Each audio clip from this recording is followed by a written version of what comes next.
A looming question finally answered after the body of 22-year-old Jolissa Fuentes was found and recovered near Pine Flat Lake in Fresno County. Her family spent 65 days without their daughter. The hunt for a missing California woman is officially over. Jolissa Fuentes' body was found inside her car at the bottom of a cliff. She had been missing since August. Search and rescue teams had to go down more than 200 feet to find the 22-year-old. After 2 months, the search for 22-year-old Jolissa Fuentes has come to a tragic end. We learned just hours ago that investigators found her car and her body in a rural part of Fresno County. Jolissa's vehicle went off of the road and down a more than 400-foot cliff. It happened near Pine Flat Lake along Trimmer Springs Road. Vamos a pasar a California, donde autoridades reportaron el hallazgo del cuerpo de la joven Jolissa Fuentes en un barranco de alrededor de 500 pies de profundidad en el condado Fresno. La policía cree que la joven de 22 años habría estado involucrada en un accidente automovilístico el mismo día de su desaparición, el pasado 7 de agosto.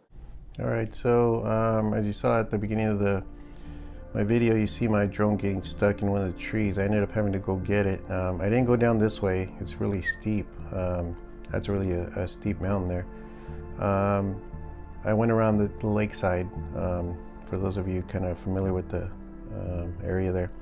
But I did take some drone footage before that happened, and this is it. I think she hit this tree first, it seems like, and then she probably ended up on her side, or even, I'm not sure if she flipped over, but I know we haven't got the CHP report on the accident. So, yeah, we're not really sure how her car went, but we know it ended up down there, so it did take that path. Now, I know you guys see that kind of like the ground, you know, indention, you know, I think that's just when they dragged the car out. But see, back in those rocks, that's where she ended up. So, and then she did hit a big branch pretty hard too, because, and I'll get a close-up of that too. So I ended up having to go down there. I didn't want to walk down there. But I had to go retrieve my drone. So I did. I took all the precautions. You know, I took my water. It wasn't that far. You'll see. I did a video on that too. And then you'll see some of the stuff that was there, some of the debris that was left there. You know, just makes you feel sad for what happened to her. You know, she was young. She still had her whole life ahead of her. You know, and then just this tragic accident. You know, she ends up falling asleep. You know, there was other places along the road that, you know, if this would have happened, she probably would have still been, sadly, she probably would have still been alive. But this was pretty bad. One of the worst spots. But another thing I saw was, you see this open area. Now they were saying that you couldn't see through. So when I go down there, you'll see the footage. I ended up panning up with my, I was using my phone camera, and it's open. You know, the sky's open. So did they fly by this area? I don't know. So yeah, we'll see. But yeah, that's where she ended up. I kind of go a little lower here. I turn around. All right, so here I'm kind of going in for a closer look on my drone, which was already risky as it is, you know, since there was a lot of shrubbery. My drone kept telling me there's obstacles on the side, so yeah, it probably wasn't really too good of an idea too, but I should have been checking. Well, what happens is when the drone loses signal, it ends up going back to its original spot, to its home spot. So kind of looking at the video, so you know, I'm not looking at the camera, sorry about that. So as I go up here, you'll see some of the debris that was left, you know, and it just makes you sad. When I walk down there, you could, you know, I guess you just feel sad for this girl. You know, she shouldn't have had to go through this this tragedy. You know, she should have still been home with her parents. You know, I feel bad for her parents. You know, my heart goes out to her parents. I would hate to even think, you know, one of my daughters this happens to, but yeah, as you can see, like, so right there is where, you know, her car was, And I'm not sure, I don't think I pan up, but I do when I go walk down there. And I don't know, it's just, I know people kind of think like I'm just trying to argue or trying to make the police look bad, but it's the thing is, we need to, they need to review it. They need to review what, you know, what they did, you know, what steps they took, because I think they could do a better job. You know, there's always room for improvement. There's always room for improvement.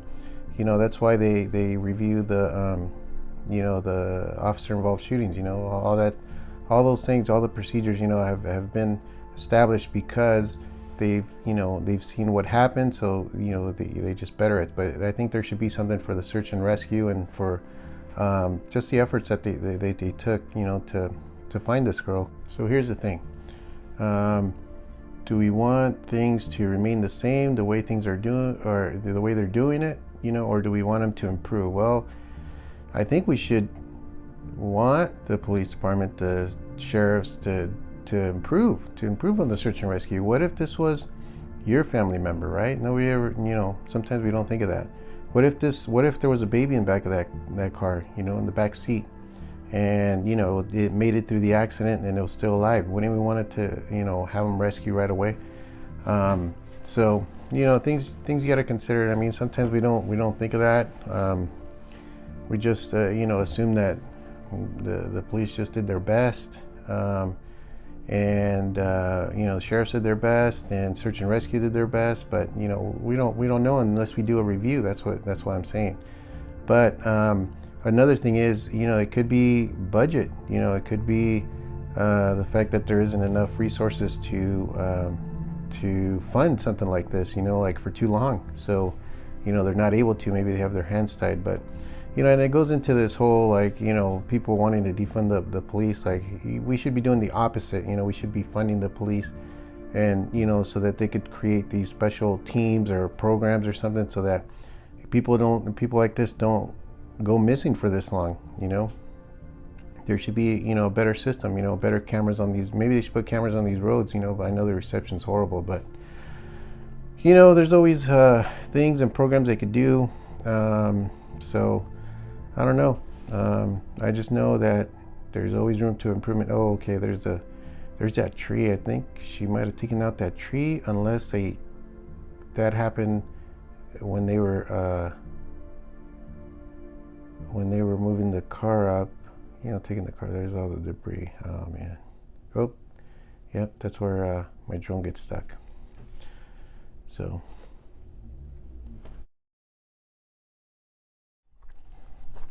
All right, I'm over here at Trimmer. I'm at the that last boat ramp. Let me show you guys.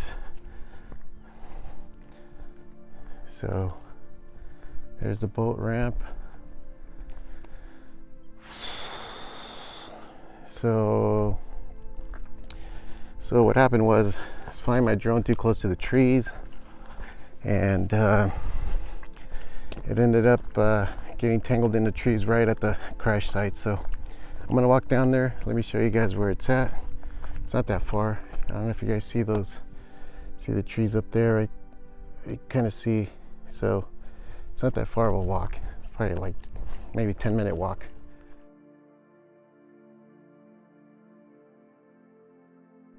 You know, I think it shouldn't have taken that long. You know, I came up with the sleeping. One of my main theories, I guess, was that she fell asleep.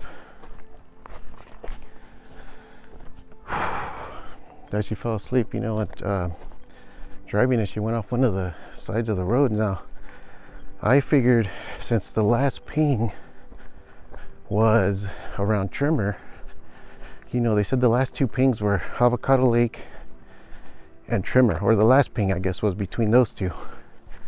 Well, we're in Trimmer, so why not start there, right? Why not focus the search team, you know, and all the resources starting here, and then maybe moving the way up. Now, I know somehow they thought it was possibly a criminal you know, there's some criminal activity or something that happened. And you know, it's always good to explore, right? Because you never know, especially nowadays. There's a lot of crazy people out there.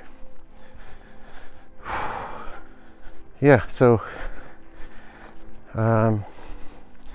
they should have checked, you know, they should have thought, hey, you know what, she's been up all day, she went to party, she drank, so, you know, that makes you even more sleepy though. You know, maybe she was used to staying up all day till the next day. Maybe she thought she felt fine at the AM PM, and you know, it gets you though. Sleep will get you. All of a sudden you start getting drowsy. Now here's the thing.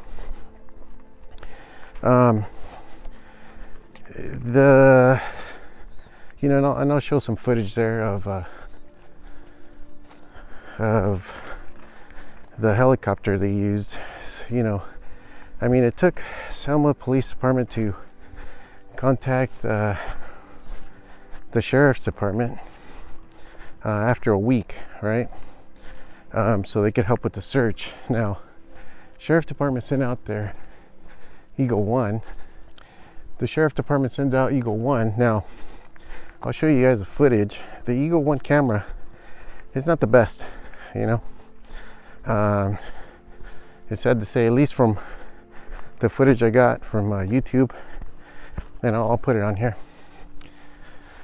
It's not the best camera, right? So, but here's the thing.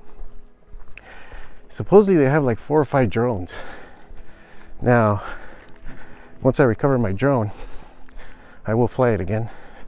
But this time I'm going to go over to see what they probably could have done is fly over and see if they would have seen it, because sure, there's shrubbery there, right?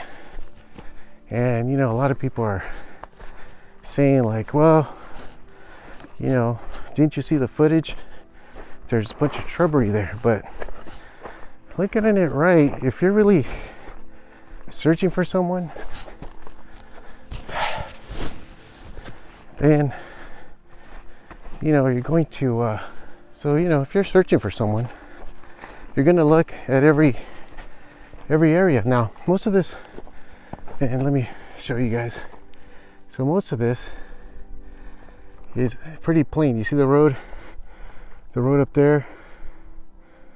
See, so if somebody falls off, of course, if you drive by, you know, and if you're searching for someone and you know, you're doing a quick job, you know, trying to just get through it, yeah, you're gonna see them, right? Because there's the cliff is right there, so it's probably easy to spot. Whoa, it's all right, it's all right. It's kind of rocky here, but it's okay because I'm only a foot away from the water. So worst case scenario, my shoes get wet. All right, as you can tell, a little tired. All right, so there's that curb up there. Hopefully I'll be able to get to my drone. All right. Oh man. Okay, so if you guys see that, that's where the car ended up. All right. So, whew, I'm glad it's flat right there. It's a nice view. Uh-oh. Hope people aren't breaking into my car. Oh no. I don't think they are. There's good people after all. Okay. So let me drink some water and I'll continue my journey. Okay. Because I see a little mound right there. Oh no, wait. Yeah, it is that one. I see the tire tracks right there. so it came all the way down right into those rocks right there. All right, I'll film more when I get closer.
I found my drone up there. I just gotta knock it down.